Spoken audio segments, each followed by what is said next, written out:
भाजप नेते नितेश राणे यांनी काँग्रेसचे खासदार राहुल गांधी यांच्याविषयी बोलताना काही आक्षेपार्ह विधान केलंय।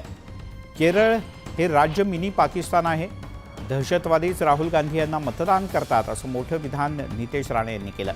अतिरेक्यांना हाताशी धरूनच काही लोक हे खासदार झाले आहेत अशी टिप्पणी सुद्धा त्यांनी केली आहे।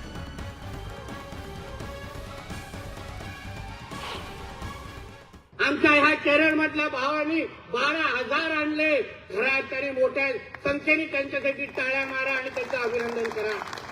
12,000 आमच्या हिंदू भगिनींनी त्यांच्या भगिनींचं आयुष्य तरी वाचवलंय, ते पण केरळ सारख्या राज्यामध्ये।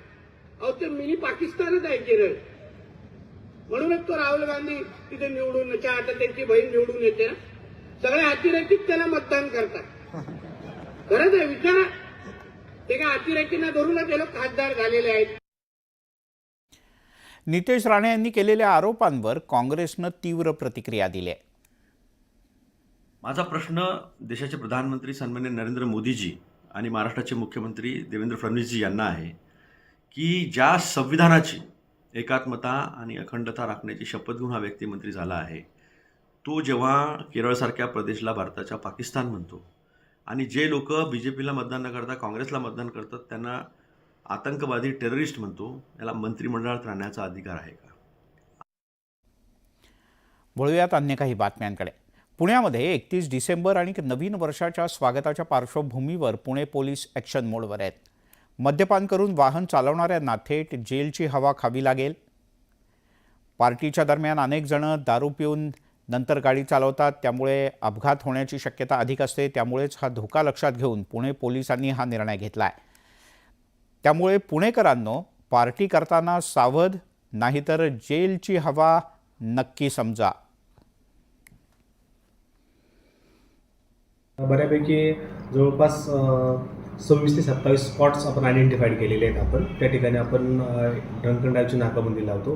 त्याचबरोबर आपण ज्या इस्मांच्याकडनं असं उल्लंघन होत आहे आणि ज्यांच्याकडं होत असतं अशांचे परवाने रद्द करण्यासाठीचे प्रस्ताव आपण संबंधित कॉम्पिटंट अथॉरिटीला पाठवतो आणि ते आपण त्यांच्याकडनं लायसन्स जे आहे ते सस्पेंड करून घेतो आपण।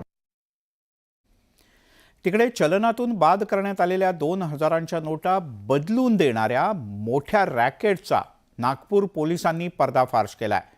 नागपूर पोलिसांनी अशा रॅकेटमधल्या काही जणांवर कारवाई केली आहे। चलनातून बाद करण्यात आलेल्या 2,000 रुपयांच्या नोटा या मजुरांच्या माध्यमातून बदलून घेतल्या जात असल्याचा प्रकार समोर आला। पोलिसांनी रॅकेटमधल्या अनेक जणांना ताब्यात घेतलंय। या रॅकेटचं कनेक्शन थेट दिल्ली, गुजरात आणि उत्तर प्रदेशात असल्याची माहिती मिळते। यामागे व्यापाऱ्यांची सुद्धा एक मोठी टोळी कार्यरत असल्याची माहिती मिळते। त्याच्यामध्ये जे आरबीआयच्या पॉलिसीनुसार 20,000च्या मॅक्झिमम नोटा आपल्याला बदलता येतात। त्याच्या अनुषंगाने काही डाऊटफुल व्यक्ती ह्या वारंवार त्या ठिकाणी जाऊन किंवा काही ह्याच्यामध्ये इतर व्यापारी लोकांच्या नोटा सुद्धा बदलण्याबाबतची माहिती पोलिसांना प्राप्त झाली। त्याच्या अनुषंगाने सदर PI यांनी त्या संदर्भात कारवाई केली आणि त्याच्यामध्ये आम्हाला 4 व्यक्तींची नावं निष्पन्न झाली। आपण 4 व्यक्तींना अटक केलेली आहे आणि ह्याच्यामध्ये सध्या जो मेन आरोपी आहे अनिल जैन हा आमच्या सध्या ताब्यात आहे। तो जालन्यामध्ये क्रिकेट खेळताना एका खेळाडूचा हृदयविकाराच्या झटक्यानं मृत्यू झाला। जालना शहरातील फ्रेशर बॉयजच्या मैदानावर ही दुर्घटना घडली। विजय पटेल असं मृत्युमुखी पडलेल्या खेळाडूचं नाव आहे। क्रिकेट खेळत असताना नॉन स्ट्रायकरला असलेल्या आपल्या सहकार्याशी बातचीत करून हा खेळाडू परतला आणि क्रीजवर पोहोचला, पण त्याच वेळेला अचानक त्याला हृदयविकाराचा झटका आला। यानंतर त्याला तातडीनं जवळच्या रुग्णालयात दाखल करण्यात आला असता डॉक्टरांनी त्याला मृत घोषित केलं। ही घटना कॅमेऱ्यात कैद झाली असून या घटनेमुळे मोठी हळहळ व्यक्त होते।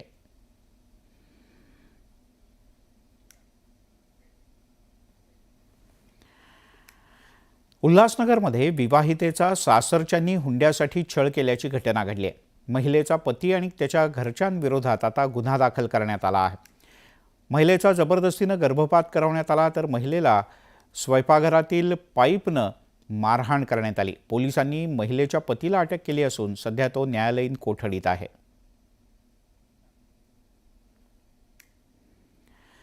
धाराशिवच्या उमरगा तालुक्यात 3 मुलींनी आपल्याच अपहरणाचा कट रचल्याचा धक्कादायक प्रकार उघडकीस आला।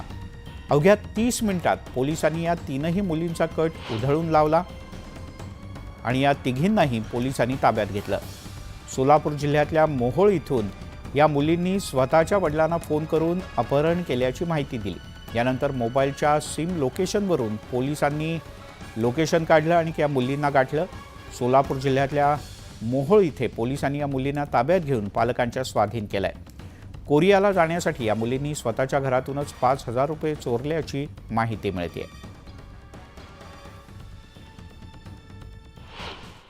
पण सकृतदर्शनी BTS जे ग्रुप आहे हा सिंगर्स ग्रुप आहे असं आम्हाला माहिती मिळालेली आहे आणि ते सिंगर्स ग्रुपचे चाहते जगभर आहेत आणि विशेषतः जे यंग जनरेशन आहे त्याच्यामध्ये त्यांचं खूप आकर्षण आहे.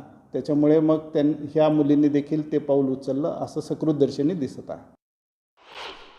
डान्सर आणि कोरियन डान्सर आणि सिंगर जे आहेत BTS V या 7 जणांचा जो ग्रुप आहे त्या ग्रुपला त्यांना भेटण्याची अति इच्छा होती आणि त्यांना भेटण्यासाठी त्यांनी तिघींनी प्लॅन केला होता. गेले 10 दिवस त्या प्लॅन करत होत्या की काहीही करून आपण त्या BTS V टीमला म्हणजे तो जो ग्रुप आहे डान्स ग्रुप त्यांना भेटायचं.